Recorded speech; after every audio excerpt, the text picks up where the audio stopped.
Assalamualaikum warahmatullahi wabarakatuh.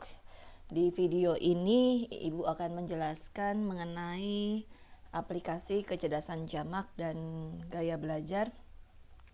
Sebelumnya video ini diperuntukkan bagi mata kuliah teori belajar dan pembelajaran untuk tema gaya belajar dan kecerdasan jamak atau multiple intelligences. Seperti yang pernah Ibu bahas atau Anda bisa melihat dari tayangan PowerPoint yang sudah Ibu share, bahwa gaya belajar itu terdiri dari visual, auditorial, serta kinestetik. Ada 3 hal yang mempengaruhi orang dalam belajar ya, yang bisa kita lihat. Modalitas yang dia miliki itu ada 3. Nah, perkaranya sekarang adalah tidak semua siswa itu dominan memiliki ketiga gaya belajar itu. Terkadang kecenderungannya hanya memiliki 1 sampai 2 saja gaya belajar yang dia miliki. Begitu pula dengan kecerdasan jamak atau multiple intelligences. Kemarin kita juga sudah pelajari secara singkat bahwa ada interpersonal, intrapersonal, musikal, visual, logika matematika gitu ya. Lalu kemudian naturalis, ada eksistensialis, ada kinestetik. Ya ada 8 ada 8 ada 8 atau 9, ada 9 kecerdasan yang kita sudah pelajari. Berdasarkan ke 9 hal itu, tugas Anda sekarang adalah Anda tentukan mata pelajaran. Sudah pasti mata pelajarannya itu adalah sosiologi. Lalu kemudian temanya mengenai apa? Barangkali misalkan mengenai stratifikasi sosial atau mengenai apa yang bergantung pada studi Anda. Lalu kemudian Anda tentukan kelasnya serta tujuannya. Tujuan pembelajaran kemarin sudah kita bahas. Anda ambil saja salah satu tujuan pembelajaran untuk domain kognitif. Anda ambil dan Anda letakkan di Word. Nanti Anda buatnya ini di Word.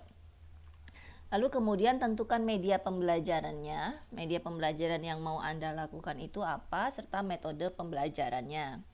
Yang perlu Anda perhatikan bahwa di dalam kondisi yang ada di tujuan pembelajaran, karena Ibu mencantumkan itu medianya adalah video dan gambar, maka di media pembelajarannya juga ada gambar dan video.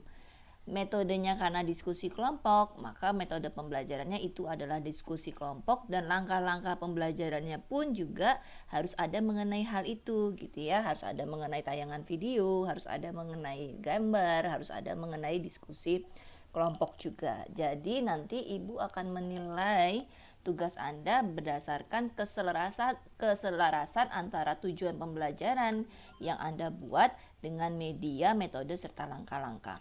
Langkah-langkah pembelajaran tidak perlu secara lengkap, artinya bahwa Anda langsung saja kepada inti pembelajaran, apa yang mau Anda tugaskan kepada siswa, di mana langkah-langkah pembelajaran itu mencerminkan dari Anda melatih kecerdasan jamak maupun gaya belajar yang dimiliki oleh siswa ya. Misalkan contohkan di sini Ibu punya 7 langkah pembelajaran. Nah, ke-7 langkah pembelajarannya ini nanti Anda tentukan mana yang termasuk kecerdasan jamak, mana yang termasuk ke dalam gaya belajar. Nah, jadi supaya jelas bahwa ketika Anda menjadi seorang guru, ketika Anda diminta untuk mengintegrasikan kecerdasan jamak atau melatihkan kecerdasan kepada siswa dan juga melatih gaya belajar siswa, itu harus ada di dalam langkah-langkah pembelajaran gitu ya. Jadi supaya terlihat aplikasinya seperti apa sih yang namanya kecerdasan jamak di dalam kelas itu, aplikasinya seperti apa sih gaya belajar di dalam kelas itu ya. Nah, nanti setelah Anda tentukan mata pelajarannya, kelasnya, tujuannya, media, metode sampai langkah-langkahnya, berikutnya adalah Anda tentukan, Anda identifikasi kecerdasannya gitu ya. Misalkan contoh, Ibu menempatkan kecerdasan naturalis sebagai kecerdasan pertama. Dari mana bentuk pembelajaran yang ada di dalam langkah-langkah pembelajaran ini yang dikatakan sebagai naturalis? Oh, dilihat dari apa? Misalkan ketika dia mengamati ketika dia mengamati ketika dia mengamati binatang, itu adalah kecerdasan naturalis misalkan.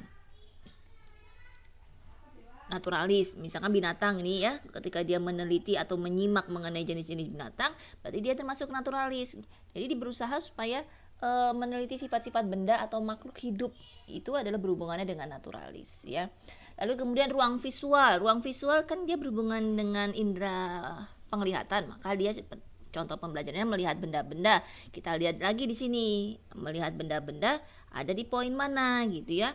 Lalu kemudian ada lagi linguistik, menjelaskan sifat-sifat hidup. Kita lihat lagi di dalam sini, Anda sudah menjelaskan belum menjelaskan sifat-sifat hidup, sifat-sifat makhluk hidup ya. Lalu kemudian matematika logis, membuat tabel dan memasukkan sifat. Ada nggak di sini membuat tabel dan memasukkan sifat gitu ya. Jadi nih countrik sifat-sifat. Jadi apa yang Anda tuliskan di langkah-langkah pembelajaran ini sebenarnya mengarah kepada kecerdasan kecerdasan jamak ini gitu. Sehingga Anda tinggal tentukan di dalam bentuk pembelajaran ini apa langkah-langkah pembelajaran seperti apa yang melatih masing-masing kecerdasan. Nah, sekarang pertanyaannya begini, Bu, kalau seandainya di dalam satu kecerdasan, satu bentuk pembelajaran, dia bisa mewakili dua kecerdasan, bisa nggak, Bu? Bisa terjadi. Misalkan contoh, Anda memiliki bentuk pembelajaran yang sama untuk musikal dan kinestetik, boleh tidak? Boleh, silakan gitu ya. Yang Ibu lihat nanti adalah bagaimana ketepatan Anda dalam menentukan bentuk pembelajaran serta Anda mengidentifikasi kecerdasan yang dimilikinya gitu ya. Dan nanti kalau sudah identifikasi kecerdasan, langkah berikutnya adalah Anda mengidentifikasi gaya belajarnya. Nah, ini bukan intelijensi, salah ini ya, judulnya atas belum Ibu ubah tadi. Ini adalah gaya belajar. Jadi gaya belajarnya adalah visual, auditorial, kinestetik. Nah, bentuk pembelajarannya seperti apa yang kira-kira membentukkan gaya belajar visual atau melatih gaya belajar visual? Gaya belajar auditorial itu bentuk pembelajarannya seperti apa gitu. Sehingga yang namanya kecerdasan jamak dan gaya belajar ini akan terlihat dengan jelas di dalam kelas Anda. Barangkali Anda selama ini kalau membuat langkah pembelajaran fokusnya hanya pada metode pembelajarannya saja, tapi tidak terlalu berfokus atau tidak terpikirkan oleh Anda apakah langkah-langkah pembelajaran yang Anda sudah tentukan itu sudah mengandung kecerdasan jamak dan juga sudah mengandung gaya belajar. Bahwa kita ingat diferensiasi perbedaan individual yang ada di dalam diri siswa, tidak boleh kita hanya berfokus pada kecerdasan bahasa saja atau hanya berfokus pada kecerdasan logika matematika saja, tetapi kecerdasan yang lain tidak diasah gitu ya. Sebagai guru kita harus bisa mengcover atau bisa mewadahi semua tipe kecerdasan maupun tipe gaya belajar yang dimiliki oleh siswa. Jadi tugas Anda begitu, Anda buat contoh aplikasi ininya. Tujuan pembelajaran silakan Anda boleh lihat dari yang kemarin yang sudah Ibu tugaskan. Ambil aja salah satu contoh untuk yang tujuan pembelajaran kognitif. Tapi kalau ada yang salah, masih ada yang salah, rumusannya diperbaiki terlebih dahulu berdasarkan saran yang sudah Ibu berikan. Lalu kemudian Anda buat tabel seperti ini, identifikasi kecerdasan, intelijensinya harus ada isinya ya. Boleh satu bentuk pembelajaran mengandung dua kecerdasan, tidak masalah. Lalu kemudian tabel kedua adalah identifikasi gaya belajar. Ini jangan intelijensis tapi diganti dengan gaya belajar. Jadi visual apa, auditorial apa, kinestetik apa. Ibu kira sudah cukup jelas penjelasan tugas hari ini. Wabillahi taufiq wal hidayah. Wassalamualaikum warahmatullahi wabarakatuh.